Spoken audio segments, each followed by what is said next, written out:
popping off with everybody out there in YouTube land. We got a special guest on the show. Would you like to introduce yourself, sir? Lik Moss, OBHGG, Freedom Men. And the OBH is for original brotherhood, not original black hustlers, original brotherhood. I just wanted to put that out there. A little disclaimer right there. You know what I'm saying? Don't get your head scrambled and shit like that. You know what I'm saying? Breaking it down proper style. Let's clarify that. You know what I mean? Right. Now let's get into it. You and your brother are from North Philly, correct? Yep. It's tough over there being from the inner city and shit like that. Like, what type of challenges and difficult situations did you guys, come across or see other people going through? When you win it, when it's your reality, it's normal. Got you. Yeah, I'm saying? So to see, roaches, mice, and your friends' houses, your house, that was normal. It wasn't really out of the ordinary for us. So it was rough, but when I ain't really see it until I got a little older and could really recognize, like, yo, all my friends' mine was on drugs. I was born in '85, so the crack era, like, that's what I grew up in. So yeah, you get a little older and you realize, like, dang, everybody, like 90% of everybody is on drugs here. You know what I'm saying? Yo, that ain't until we old. Yeah, I remember when I was a kid, my grandmother came to visit me real quick. I'm from the LES, right? So, she was living off somewhere nice and shit. And I remember she was like, yo, Nick, let's go to the store. I'm like, all right, bet, let's go. And we start walking, and you know what I'm saying? With up the people and shit. We got about, I don't know, like 10 feet. And she was like, let's go back upstairs. And I was like, what happened, Grandma? She's like, what type of shit is this? I was like, oh, these are my friends. It's this one, that. And she's like, oh, hell no. And that was like my first distinction that, like, oh, this shit isn't normal to everybody, but it's cool to me. And, my man's mother used to walk us to school. She used to smoke crack in the phone booth. We used to laugh. She used to start barking like a seal. Like, it was crazy. It was wild. But like you said, it wasn't out of the norm. And growing up in these neighborhoods, you just see a lot of shit like that. Absolutely.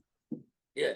And like you said, it's a direct correlation because it isn't like watching a movie or you heard about this or that. Like, you seeing the shit every day. You know what I'm saying? So now, so the abandoned houses, we used to play in them. That's what we played at. We ran through abandoned houses on the roofs. This hole, you could fall through the roof. The danger of it was exciting, but we realized, like, this is a bad neighborhood. This was a lot of abandoned houses. Yeah, torn down, ran down. Well, that's kind of how the LES was when I was a kid. You would get blocks of buildings that were just burnt out. And then in the middle, you might have a lot with some like 10, 20 cats in there lighting shit on fire to stay warm. And they chilling all night. And they got the Georgie and the booze and they little boombox and shit. And It was just like that. It might be one or two buildings on the block that motherfuckers actually lived in type shit. You know what I'm saying? The ghetto all across America, man. The ghetto was all across America. Everybody got a ghetto. Yo, that's a definite. Now, I've consistently heard you praise your brother's leadership skills, his honorable character, you know what I'm saying? His drive, his determination. In several interviews, I heard you saying Queen's Flip interview, you trade places with him in a second. You love him to death, you know what I'm saying? At what age did you start to see your brother display these qualities and like who or what would instill them in him actually?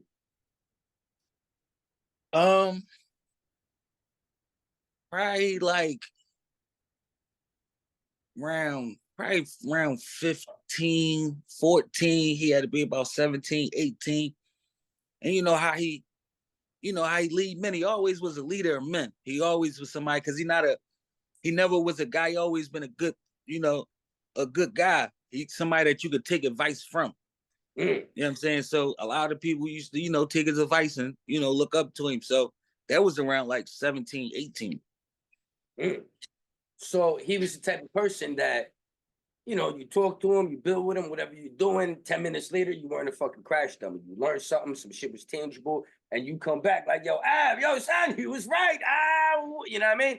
And right. I guess just those qualities and being around certain individuals, he just gained that level of respect from people. Where do you think that sensibility came from? Being able to just rationale, have a good heart, even though, you're in this environment and all these things are going on. Well, for me, and I can't really say for him, right? Okay. But for me, the best two teachers besides life and experience for me was Ab, and I got an uncle, Jay. Mm, And I feel like that's who Ab got, you know, his shit from.